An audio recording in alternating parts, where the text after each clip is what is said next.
We have a Clayton Kershaw injury update. As we know, Kershaw left today's ball game against the Arizona D-backs after giving up a home run to Corbin Carroll. And everybody's wondering what's wrong with Kershaw. Hey, this is Mike Nelson of Dodgers Digest. Make sure to subscribe to the channel. I want to thank the almost 9% of you that have subscribed, but 91% of you have not hit that subscribe button yet. Make sure you subscribe so you don't miss out on any big Dodger news. Let's get right into it.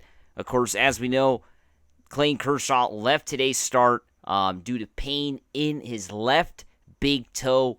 That's what the Dodgers announced. Basically, while the game was going on, we received a tweet from the Dodgers mentioning that the reason why Kershaw left the game and so quickly, as even Oral Hershiser mentioned on the broadcast, basically Kershaw, almost just, quickly got off the mound and didn't really let Dave Roberts come out and take him out. He was out of the game before Roberts even had a shot to really speak to him. So the Dodgers tweeted out that there was something wrong with his left big toe. That was the initial report. And then later on during Dave Roberts' press conference, we kind of got more clarification as Dave Roberts mentioned that Clayton Kershaw is dealing with a bone spur in his toe. And it's been going on for a while. And even Dave Roberts, here's one of the quotes. This is from Bob Nightingale on, one of the MLB insider reporters. One of Roberts' quotes from tonight was, "I'd be shocked if we don't make an injured list move or two." So that's definitely concerning news, to say the least, if you're a Dodger fan. Clayton Kershaw, once again, injured. It happened in a big game tonight. Arguably, the biggest game for the Dodgers this year going into this game. And then now the biggest win for the team as well with a 10-9 win. But going back to Clayton Kershaw, it was definitely a struggle for him, to say the least, tonight. Giving up a couple runs in the first inning. Right from the get-go, you saw Kershaw was just not really comfortable out there, even in the first inning. The Dodgers are very lucky that the D-backs didn't score more runs there. Because I remember the Dodgers took a 2-0 lead. Such a crazy game. It's hard to remember everything that happened. But the Dodgers took a 2-0 lead early. And then, of course, the D-backs tie up this game with 2 runs in the first. But the Dodgers are lucky that the D-backs don't score more runs. You got to remember, Teoscar Hernandez ends up making a huge catch there, a diving catch, in that first inning. That ends up, saving a lot. Because if that ball gets through him, who knows? The bases might get cleared there. Maybe a 2-3 run score. And then, of course, the base running blunder from Bell ends up really helping out the Dodgers, right? Because they also got to make a big catch there in the outfield. And then he's able to throw it to second to double up Bell, who was kind of lost there on the bases. Technically, the D-backs should have had first and second with 2 outs, right? Had Bell not messed up there in that tie game. So the Dodgers definitely got fortunate there early on. And then, of course, in the second inning, gives up looking at the replays now, going back and kind of watching what happened. It was, I believe, a 67-mile-an-hour curveball from Kershaw. You could see there wasn't much velocity on that curveball that ends up, of course, Corbin Carroll just, gets out of, hits it out of the park. Corbin Carroll was dangerous all night, except for his last at bat, really choked there at the end for the D-backs. But throughout the game, Corbin Carroll was making some good swings and making some good contact. And, you can't negate that, right? Ends up hitting a home run off of a Clayton Kershaw mistake. But, now you know why Kershaw ends up throwing that pitch at such a low velocity, and that's because of the bone spur that he's dealing with in his toe, right? That's what it's looking like. I guess, you're going to have to you have to have some lower body strength to be able to get some velocity on your pitches, right? And, right now there isn't a lot of strength if you're dealing with some pain there in your left big toe, not being able to step correctly when you're pitching off of the mound, right? So that's what Clayton Kershaw is dealing with. This video could have went a couple different ways, right? Everything kind of changed when Clayton Kershaw got injured. Prior to his injury, you could have talked about, once again, Kershaw, not coming through in the big games as a starting pitcher, not having the kind of start that you're looking for, kind of look like a pitcher out there that frankly doesn't look like he belongs in the major leagues anymore, right? That's kind of what it's looking like with Clayton Kershaw. It goes back to the same question, why the Dodgers decided to bring him back as a free agent at the end of last season. Still have him for this year, and has a player option for next year. And it doesn't look like Kershaw's season is ending, not quite yet. The Dodgers did not say his season's over, but, definitely going on the IL is a possibility. But come on, is Kershaw really going to be a pitcher you're going to be able to rely on come playoff time? Even when, if we think about it, this is a Kershaw this is not an arm issue, right? I mean, technically his shoulder, everything with his upper body looks like it's good, dealing with a lower body injury. So, I mean, you expect a lower body injury to have recovery, right? I mean, you don't expect this to be a season-ending injury. Of course, at his age, anything is possible. But, if his arm's okay and I don't know. I'm definitely concerned, to say the least, with the Dodgers starting pitching, as I've talked about on this channel before. There just isn't a lot there right now to really be excited about. Sure, the Dodgers have a couple young arms in Gavin Stone and, of course, Bobby Miller that, could potentially be future aces for this team. But they're both very young. Both have, not a lot of experience, especially come playoff time.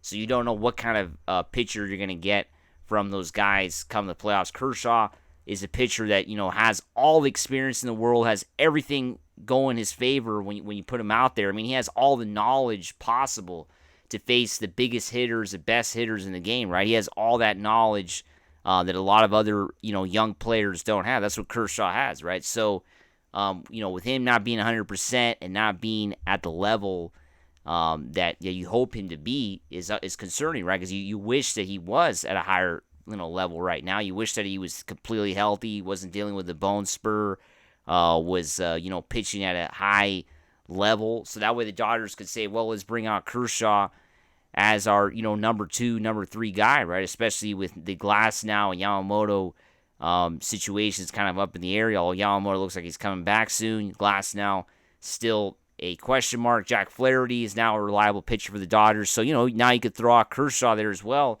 to be that number 2, number 3 guy. I'm not saying he would have been number 1 if he was completely healthy, because at this age, but come on, number 2, number 3 in the playoffs, sure, I'll take that. Kershaw, the experience, although, the tough playoff numbers, but you would take that. And now with this injury, you just wonder if he's going to even be healthy enough to be on the playoff roster, or if he's even still able to pitch at the major leagues at the level that I'm talking about, right? At the level where he's able to go 5-6 innings at his age with all his injury concerns, and now dealing with a bone spur in his toe, right? So just some bad news, to say the least, for the Dodgers. But in all that, the Dodgers got a big win. Shohei Ohtani was a hero once again. 10-9 win. What a wild game, to say the least, for the Dodgers. Take a look at the offense. It was as we know, an offensive explosion tonight for the Dodgers, scoring 10 runs on a D-backs team that a lot of people thought had great pitching. That's all we heard about all week long, right? The D-backs got a lot of great pitching. They're going to be tough on the Dodgers. Well, tonight they had no answer for basically anybody in the Dodgers lineup. The Dodgers had their way with the D-backs pitchers. Everybody contributed tonight. Outside of Kike Hernandez, I believe he's the only one that did not. Actually, him and Mookie Betts are the only two that didn't get any hits tonight. But everybody else, contributed 1 or 2 hits. And of course, Will Smith at the first, the Dodgers take a 6-5 lead on a wild pitch from Mantiply. I think I'm pronouncing that right. Mantiply, reliever from the D-backs, throws a wild pitch. Dodgers take a 6-5 lead. And then, of course, Will Smith tacks on a 3-run homer that kind of bumps up that lead, right? And then you're thinking, okay, the Dodgers are in business, right? A 9-5 lead. And then guess what? Ohtani hits his 43rd home run of the season. He's now the first player to have 43 home runs and 43 stolen bases. He's in the 43-43 club. And yeah, guess what? That was a winning run because it was 10-5 at the time. You're kind of watching this and thinking, okay, great. You're happy for Ohtani, but you're kind of thinking this should not, make a difference in tonight's game, right? The Dodgers got this. It's 10-5. Well, guess what? I mean, the Dodgers pitching is still a concern, unfortunately. Take a look at the bullpen. Even Michael Kopech came in. I want to, of course, you got to commend Joe Kelly, who had his longest start as a bullpen pitcher. He threw the most pitches today, actually, as a bullpen pitcher ever in Joe Kelly's career. I believe the last time, I think they were talking about on the broadcast, the last time he threw this amount of pitches was when he was still a starting pitcher. So great job for Joe Kelly. But, everybody, Vesia was pretty good as well. But Michael Kopech, a little surprising, walked a batter. There were some people on when he was, you kind of saw some struggles for Michael Kopech. He gets through it. But, we haven't really seen that for Michael Kopech. He's been kind of, lights out, no issues. Tonight, ran into some problems. Everybody was running into problems. The D-backs had runners on basically in every inning. Basically had runners in scoring position in almost every inning. And then, of course, it's been now noted, Anthony Banda gives up 4 runs in the 9th inning and almost blows this game. The Dodgers only, win 10-9. Of course, they bumped this up to a 5-game lead. That's important. That's an important thing. But think about it. The Ohtani home run that was technically during garbage time ends up being a winning run, which is absolutely crazy. With the 4 runs given up in the 9th inning, that is not good to see at all if you're a Dodger fan, that the Dodgers still have problems with the bullpen. Sure, Banda was pitching in his 3rd consecutive game. They noted that as well on the broadcast tonight, that, Banda was tired, right? I mean, it's hard to pitch 3 days in a row. And, of course, the Dodgers were up against it tonight with Clayton Kershaw exiting the game in the 2nd inning, right? I mean, what are you going to do? Kershaw was supposed to go at least 4 or 5 innings. That's what you hope. Only made it through 1 inning tonight. Had to leave in the 2nd. So the bullpen was definitely taxed. And now they got to play 3 more games against this team. And, what's good about tonight's win is, guess what? It guarantees the Dodgers will have a lead at the end of this series, right? No matter what. Even if the Dodgers lose the next 3 games, they're still going to have a 2-game lead on the D-backs, at the end of the series, right? There's no if and bet. What would you say? If and whens, or I don't know. I forgot the saying, but there's no doubt about it that the Dodgers are going to have a lead on the D-backs at the end of this series, right? There's no doubt about it. Even if the Dodgers lose the next 3 games, they're going to have a 2-game lead if that happens, right, on the D-backs. They're up 5 right now. And if they were to just win 2 out of the next 3, actually, they were to just win 1 of the next 3, they'll have a 4-game lead, basically kind of where everything started. So winning 2 out of 4 is not a bad thing for the Dodgers. Having a 4-game lead this late in the year is pretty good, especially when you're the Dodgers, considering what a great team they are. So not a bad thing if they don't win all 4, if they only win 2. Winning all 4 would be huge. That would basically put the D-backs out of, at least in my opinion, it would put them out of any possibility. But we'll see what happens with that. It's a long way to go.